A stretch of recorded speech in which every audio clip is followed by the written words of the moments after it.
I'm Tia Walker, and I'm here today with Dr. Rita Lustgarten, CEO and founder of Women on the Leading Edge. And she is truly a Renaissance woman, philanthropist, world and global keynote speaker, community leader, activist, many things, transformational leader. Dr. Rita, what is the place of the masculine in this shift? Where do men fit in? I think that's a great question. So, there's masculine, feminine, they're both principles that each of us embody, right? We tend to talk about men as masculine and women as feminine, but the truth of the matter is there's a lot of, because of the culture that we're talking about and the way in which women have become successful by denying their own authenticity and feminine nature, that a lot of women embody a lot of masculine energy, right? Sure. I think the greater question is, where does men fit into the shift, right? Yes.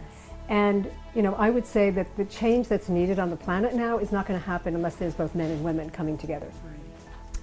The problem is that we conflate often the masculine with men, and I don't even know if we talk about the feminine at all, because there's so many. I know so many women who are really successful, and they run their all their energy is masculine, because it causes a great imbalance. But I would say that given that we are in, and have been for God knows how long, a patriarchal culture, right? And that especially in the business world, especially in the world, it used to be that the feminine was the inner and the masculine was the outer. And that women were brought up for a private life, not a public life.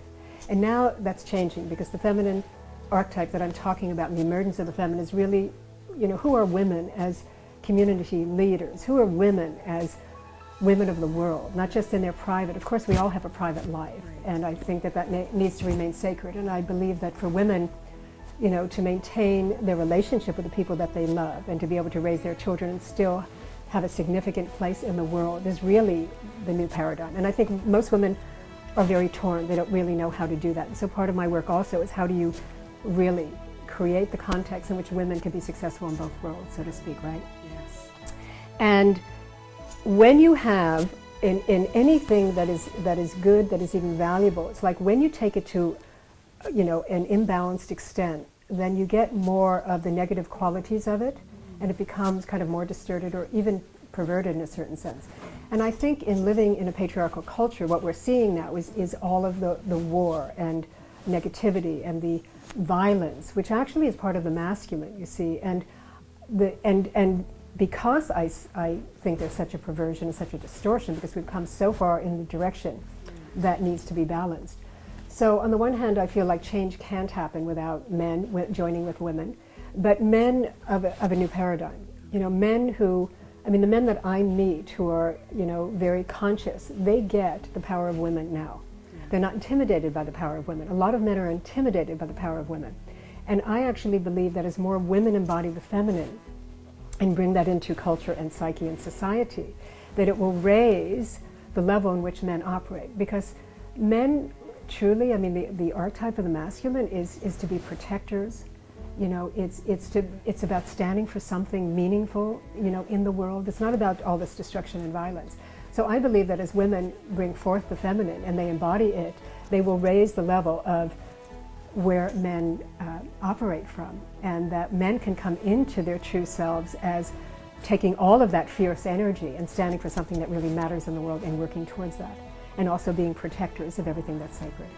So I'm looking forward to you swinging the pendulum back to center, at least. It'd be a great starting point with your teachings, and really, truly bringing masculine, feminine, male and female back into this space where we can meet and be more effective. Or at least contributing to that change, right? At least contributing to that change. Absolutely, absolutely.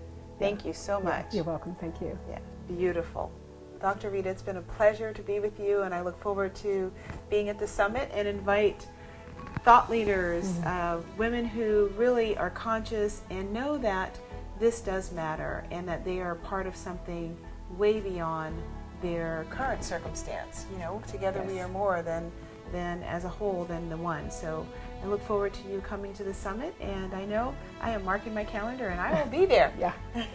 If you are a woman of influence and are passionate about expanding your influence, your global reach and impact, staying relevant as a woman leader in the 21st century, and creating global change, we invite you to join us.